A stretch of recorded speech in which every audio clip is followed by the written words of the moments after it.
Oh yo, what's good with you, fam? This is the boy Place and that's good. Welcome back to my YouTube channel.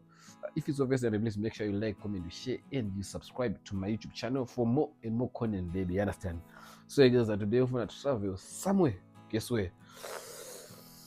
Somewhere in Yana, you understand? It's gonna be a road trip. It's gonna be a banger. So make sure you like, comment, you share, and you subscribe to my YouTube channel for more and more content. Should I tell you to where? Anyways, guys, we just recently did an investment. As you can see. New sound system. I don't know how it feels. I don't know how it's working, but yeah, it's my first time using it. And we were using this one. So I'm selling this one. If you want them, $20. Okay. So guys, basically what's gonna be happening today is we're gonna be hitting the road. We're gonna be going to Mount Darwin, Nyana, baby. You understand? So I'm gonna stay tuned with you, and I'm gonna give you each and every update. And I'm gonna tell you why we're going there. Now we wanna take Zimbabwe YouTube on top. So stay tuned. Tango, I love you so much. Samana tani mkomana mu YouTube ari kutrenda. Madi guys, muri say. Inozi channel yako ngoisa pa screen. Inozi yanze Billiard Morgan. Billiard Morgan. Ari kutrenda mkomana agadzira video rezvipoko zvekudziva raseko. Saka ndana mkomana ndingomana rubare pa Darwin. Saka ya ngetimbonoti zvinopera sei zvinobata ita munzira maiziya because asida kunyanya kurebesa video rasha. Saka make sure you stay tuned and you watch till the end. Let's go. Oh yeah, man, so tadarika nepadini pemkomana adombopika equipment yake, laptops, cameras and stuff, and then we continue hitting the road in Ghana, understand? So stay tuned. Here's the equipment.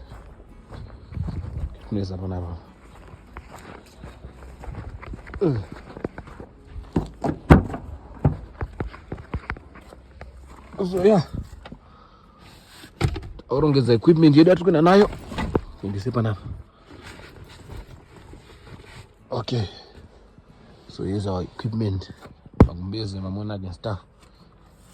Oyo, right, amana tarono kupai content ku Mount Darwin. We're traveling to Mount Darwin to make quality content for you guys. Different content, unique content. So make sure you stay tuned, you like, comment, you share, and you subscribe to my YouTube channel for more content. So we ready, we packed everything there. We're just gonna maybe pick some food and stuff to use there to eat, but my equipment, everything that we need, the drones, the mics, everything and stuff, we packed there. So yeah, make sure you stay tuned and wait for quality content. Amana, munditengero ka camera kamana ka smart. Ndikiti jai. Binga dzangu dziri ku UK ndotozonitengera so. Good.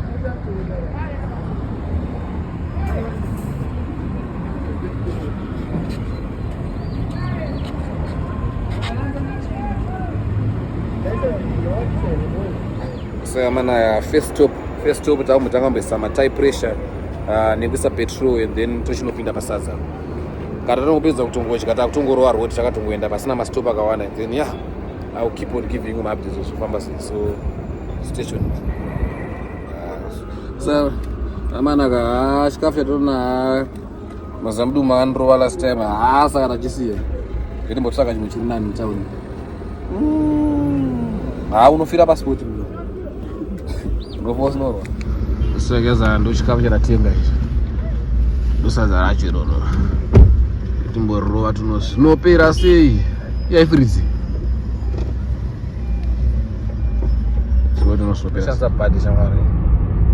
so man, as you can see, we now on the first toll gate. We don't know if we're going to get obvious, because definitely. So we're on the first toll gate, as you can see. And yeah, Zinara welcomes you, safe Jane. Thank you. So yeah, this is our first toll gate. What's the time now? You can go back from 2 o'clock. Tell don't go farm, nigga. But to speak because I get 4 hours Jane paper. So that means around 5-6 change Chicago. So yeah, paying the man.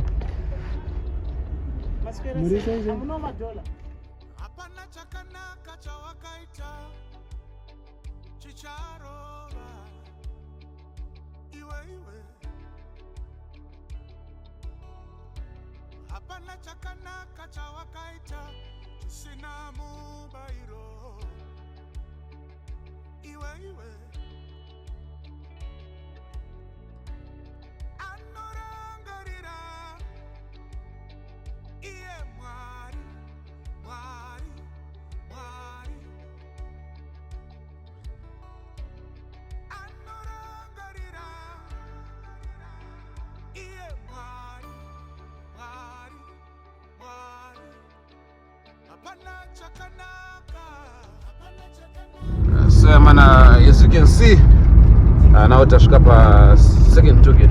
Dora nachikudze ka toll gate kasina basa kangu vakwa. Guys, when I was like toll gate in Zimbabwe. Pane zvimwe mana. Chingori chishedi. Ma toll gate mutono. Tiri mutono. Twangodaro daro. Vakachinjikira padhuze. Bana kutakashira chii ndonhu kusukira tini. Takamirira imani. Boys.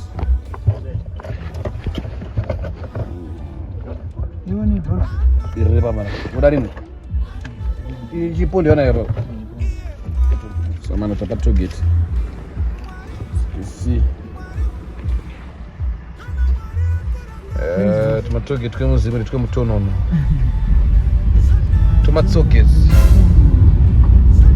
Inaweza kesho later ngataona chimwe chintu ndakuratidza. So yeah, let's go.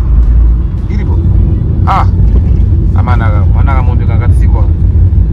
But I want to do china unenge ari kupi. Kanotopinda. Wakakwana leo. Sek. Kutoka ruwa. Iwe, kangarwa nebhazi yamwana. Airi kuya bhazi roro seko. Samana tadarika pachi. Amen. Matasara about 20 kilometers tichipinda. Tiri kushamba district. Tasara about 20 kilometers to 30 kilometers tichipinda mu Darwin center. Na shofe edu kuchikairwa nhasi baba. Mari yamana boyere. Takakula down da. Right, takananga baba. Tisina edu. Takakula down. Takakula tine mahure bro. Izo. Ireza unise takakula down machi. Bari ireza bana takwenda. Kumana jaga ifrau. Saka kuno kuti papura. Ndikupo bino ava ndochiro wakasarra. Aiwa zvateta. Asi varuva akatepe tuma redu nguto. Tokaita ngema. Kaka twafokuona utoto. Vachuruva kwatwanya sopendwa bho. Ndikuona kuti yechiri nyowani. Kana kutodzura zoti Hatine kona. Ibona muna maguva baba, bona makuwa. Oh here. Yeah. Maora. Hatine kona. Hey. Warudanani. Apenge. Saka. Kwata sevada tikata takakula. Ndiani kowe kombi.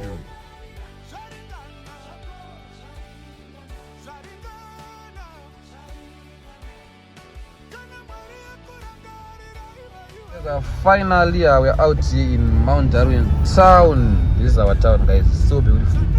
So beautiful here, but it's not. For town, yeah, but we are in Mount Darwin, man. So we have a shop in Pachidi. I think it's somewhere by that. So I do my shops in there. Turn left, then turn left. I can't speak about vlog. I can turn left. Ka Google kartuza zokita, but anyways. Hey, Mount Darwin mtu no kazi. Wana baby naona. Luna mundo ne mabebi kama zonze muhemurore kumusha manje wanachina vakungopeka ngezivi vedu yuko Harare vakucharoregere kumusha kwa shaka zvinongofana uzona saratsi I think sio pane ndo rava pera was right ngezi Mandari Enterprise Twende atsakutsvaka pekupaka somewhere there sabe na shop maybe shop ayendeva kumukati ndo ipo. So guys, tapinda ta Mount Darwin now. Mana one shop inonzi hukumkati. Ani mwana. Shop inonzi hukumkati. Saka now tadono tsaka. No Mount Darwin town center. Mount Darwin. Samantha don't tsaka chikafu chekunochika tiri koko because no. Pane pesa wangu. Uno simopera sei. Ndo patwe roots park. Stay tuned. Sara chingwa nechi. Zvigwe. Izvi mari azvidziperezvo. Shamsika kuti mabhiza yapedza. Koma chaunza nda mari 2. Awa $3 aita timapedze. Toda madiki anda mari. Akakurisa siyo guys. Samantha ndo munhu ungati magunansi kwena natupa pa 10. You understand? Amapofu anobikwa timadi. Shama pisira chari kudhura shama. Kwa yaro tashi aya timada. Mboro akagrosa ake kurera goga syangu. Dringi. Zvakakosha ndezvipi. Wewe sipo. Bhumu. What else? Wamwe team. Yeah. Abo. Pasipo hapa yo, alright.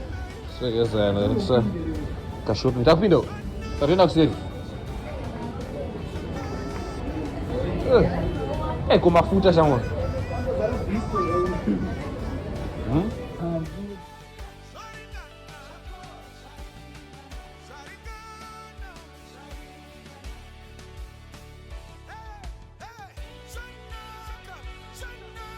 Sasa tasenga Disney mkomana. And my groceries are cheaper now, boys. So yeah, let's put some stuff here and then let's fire. We now leaving Darwin, and now we're going to Rushinga. So yeah, let's go and see what's popping. And I want to wait.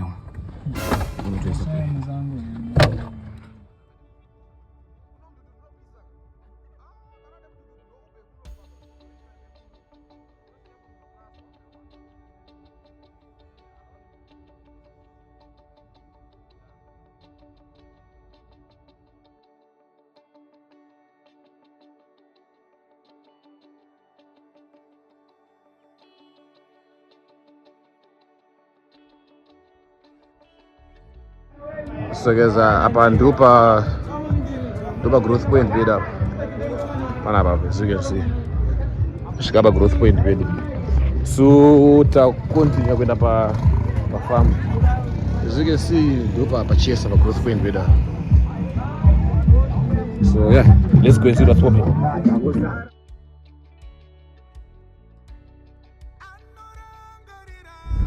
Kumusha! So guys, ndio kumusha kwangu kwa mtu ngoona. I think those were zofuta ta kumbere but angati mboenda ndikafunga kuti kana singisa ndito. So guys, atakumusha. Asitombo inzi muti naye. Asapfeka my headphones. Neka German akaboys. Udore mama. Siri kweli. Ibambo road kana shama. Tofunduka. Ataimira mota. Amadi. Weli. Bolatu. German wasaite. Tora mabibi ngavana kusha Harare. Ndo zana chikuzoti mushani mushani zvaye makititsi. Makititsi angada kuti vanhu vaida kuita. Segeza tapindira kumatso. Timbono zvinopera sei. Apa nonzi pachakanyuka. Family panorimwa foja zvitodare papa. Ndo vamwe varimi. Takasvika pamberi apo pakeva apo pane panonzi pachoruma. Mudare yakafara mudare wamuzvidhina. Pane hama yake inoona inobva kwachoruma iyoyo saramboseti saka ndokaroti ketsoka don't farm machoruma imomo. So pamberi pakati shate zvapona ipapo pane mota tichaona pane imwe nyaya futi inonetsa panapa kuona pakeva pane mota yakabheuka panonzi panomuka zvipoko painzi zvaitombomuka ipapo pakafira masoja ngwewo ipo munomba pakuona ipapo ipapapa saka chako unotozoshora chibota chachona chakafa ngoni chatokuradzira amene chachipambera apo saka guys, will show you guys tasvika pafarm chap now tamafame vamwe takananga kufarm kwedu estate land in fact asi mafame vamwe saka kunoku huni wadotongotora estate land ndenyika ina basa unongoswa huni kunoku atinotsvage huni tinotema huni unongoswa demo tongotora kana tongonhonga huni kumafarm kwa kumisha chaiko iziya yese huni tongotora mahana huna ndokomikisa papa. So guys, I will tell you that ishi chimota chacho ishi reverse mchama chona chimota chacho panapa so panapa pakafira vanhu ngwewo ndo panapa saka panzi panotomuka zvipoko panapa saka inyaya dzekuti takadzoka nemunhu andase anopaziya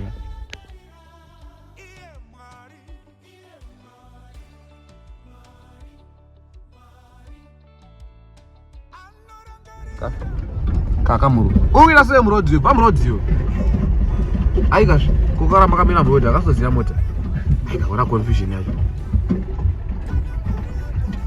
saone munda wamudara wangu wese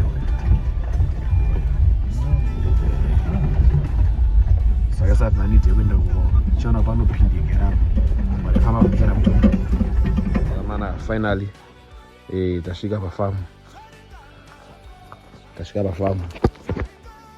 so yeah, I'll give you more. Shikewo. Baba ya Musha. Maira sai. Munofare mama. Kuri sei kuno. Kuno kuri right. Andika. Kuri shamwari yangu iriko. Kuri shamwari yangu iriko. Toma. Unamchembere bo. Ibari kuchikoro. Anzira kwado. Samana. Kashika. Kwa kambuka ndikapo. Kambuka kwake kakambona mabebe kaigara kwanikiri ngai kubuka. Wondo kaiterwa na nikire nembo kwa antu pano. Akazoberera kumpono yozoona iwe. Kale zwane. Sawa sara zvingani? Tuchete. Zvapera. Sregeza tasvika pafamu pedu. Komombe dzamudara wangu dzakabereke.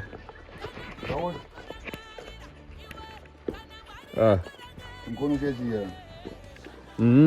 Exactly. Kale tu hivi. Sagara kusimba wewe. Bara, aiwa. Unapatera. Alakapa kaita kuonda kama yacho.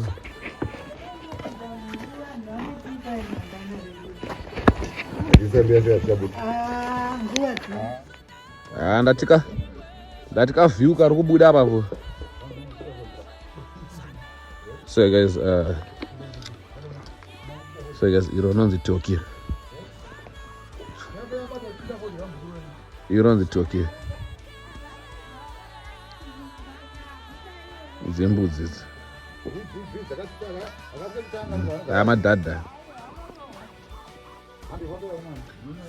So guys, as you can see, tukuna matanga right now. Tukumbonovharira mombe. Ona twapfana tobvonofudza mombo. Takumana.